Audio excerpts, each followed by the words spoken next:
जय गुरुदेव। स्त्रियों को गायत्री मंत्र बोलने का अधिकार है या नहीं, कई बार यह चर्चा का विषय रहा है। कई कथावाचकों द्वारा यह कहा गया है कि महिलाओं को गायत्री मंत्र का जप नहीं करना चाहिए। इसका कारण यह है कि महिलाएं यज्ञोपवीत धारण नहीं कर सकती। लेकिन पूज्य गुरुदेव पंडित श्रीराम शर्मा आचार्य जी द्वारा लिखित पुस्तक स्त्रियों का गायत्री अधिकार में यह लिखा है कि महिलाएं भी गायत्री मंत्र का जप कर सकती हैं। पूज्य गुरुदेव को गायत्री मंत्र की दीक्षा देने वाले महामना मदन मोहन मालवीय जी के विचारों को भी गुरुदेव ने इस पुस्तक में लिखा है। स्त्रियों का गायत्री अधिकार पुस्तक में पृष्ठ संख्या 32 में माननीय मदन मोहन मालवीय जी द्वारा निर्णय लिखा गया है। स्त्रियों को वेद मंत्रों का अधिकार है या नहीं, इस प्रश्न को लेकर काशी के पंडितों में पर्याप्त विवाद हो चुका है। हिंदू विश्वविद्यालय काशी में कुमारी कल्याणी नामक छात्रा वेद कक्षा में प्रविष्ट होना चाहती थी, पर प्रचलित मान्यता के आधार पर विश्वविद्यालय ने उसे दाखिला करने से इनकार कर दिया। अधिकारियों का कथन था कि शास्त्रों में स्त्रियों को वेद मंत्रों का अधिकार नहीं दिया गया है। इस विषय को लेकर पत्र पत्रिकाओं में बहुत दिन विवाद चला। वेदाधिकार के समर्थन में सार्वदेशिक पत्र ने कई लेख छापे और विरोध में काशी के सिद्धांत पत्र में कई लेख प्रकाशित हुए। आर्य समाज की ओर से एक डेपुटेशन हिंदू विश्वविद्यालय के अधिकारियों से मिला। देश भर में इस परण को लेकर काफी चर्चा हुई। अंत में विश्वविद्यालय ने महामना मदन मोहन मालवीय की अध्यक्षता में इस प्रश्न पर विचार करने के लिए एक कमेटी नियुक्त की, जिसमें अनेक धार्मिक विद्वान सम्मिलित किए गए।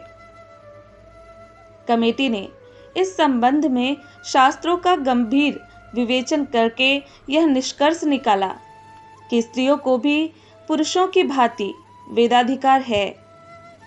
इस निर्णय की घोषणा 22 अगस्त 1946 को सनातन धर्म के प्राण समझे जाने वाले महामना मालवीय जी ने की। तदनुसार कुमारी कल्याणी देवी को हिंदू विश्वविद्यालय की वेद कक्षा में दाखिल कर लिया गया और शास्त्रीय आधार पर निर्णय किया गया कि विश्वविद्यालय में स्त्रियों के वेद अध्ययन पर कोई प्रतिबंध नहीं रहेगा। स्त्रियां भी पुरुषों की भांति वेद पढ़ सकेंगी। महामना मालवीय जी तथा उनके सहयोगी अन्य विद्वानों पर कोई सनातन धर्म विरोधी होने का संदेह नहीं कर सकता। सनातन धर्म में उनकी आस्था प्रसिद्ध है।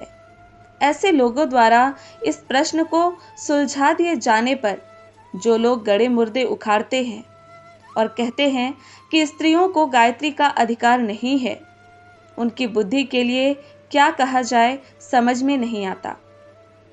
पंडित मदन मोहन जी मालवीय धर्म के प्राण थे। उनकी शास्त्रज्ञता, विद्वता, दूरदर्शिता एवं धार्मिक दृढ़ता असंदिग्ध थी। ऐसे महापंडित ने अन्य अनेकों प्रामाणिक विद्वानों के परामर्श से स्वीकार किया है। उस निर्णय पर भी जो लोग संदेह करते हैं, उनकी हठकर्मी को दूर करना स्वयं ब्रह्मा जी के लिए भी कठिन है। खेद है कि ऐसे लोग समय की गति को भी नहीं देखते। हिंदू समाज की गिरती हुई संख्या और शक्ति पर जो ध्यान नहीं देते, केवल 10-20 कल्पित या मिलावटी श्लोकों को लेकर देश तथा समाज का अहित करने पर उतारू हो जाते हैं। प्राचीन काल की अनेक विदुषी स्त्रियों के नाम अभी तक संसार में प्रसिद्ध हैं।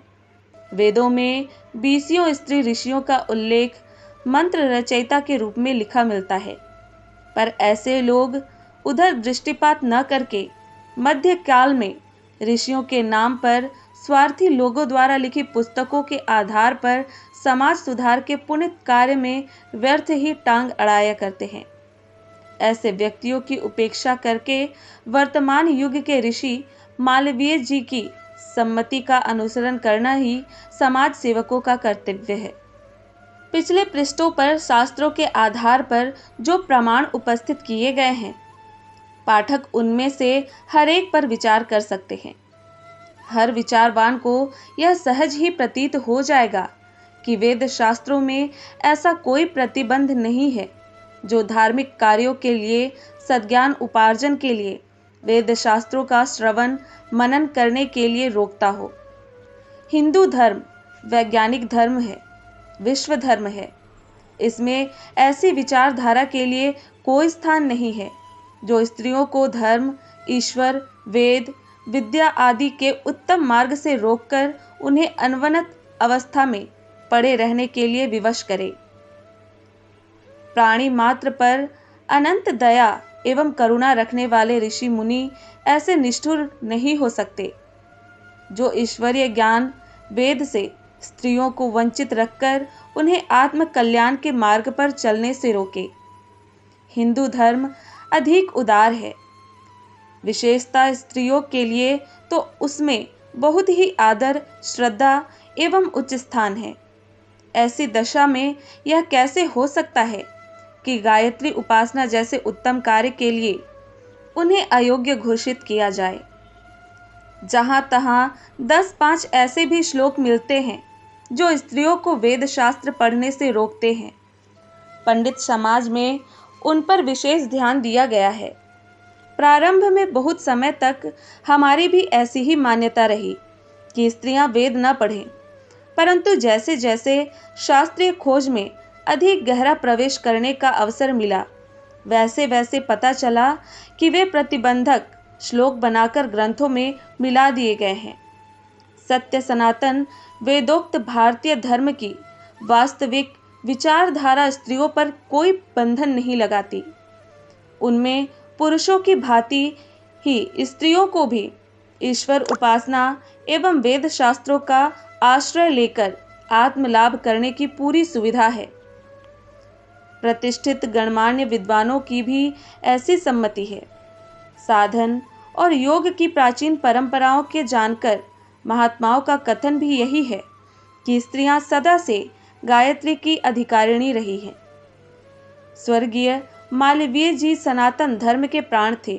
पहले उनके हिंदू विश्वविद्यालय में स्त्रियों को वेद पढ़ने की रोक थी, पर जब उन्होंने विशेष रूप से पंडित मंडली के सहयोग से इस संबंध में स्वयं खोज की, तो वे भी निष्कर्ष पर पहुँचे कि शास्त्रों में स्त्रियों के लिए कोई प्रतिबंध नहीं है।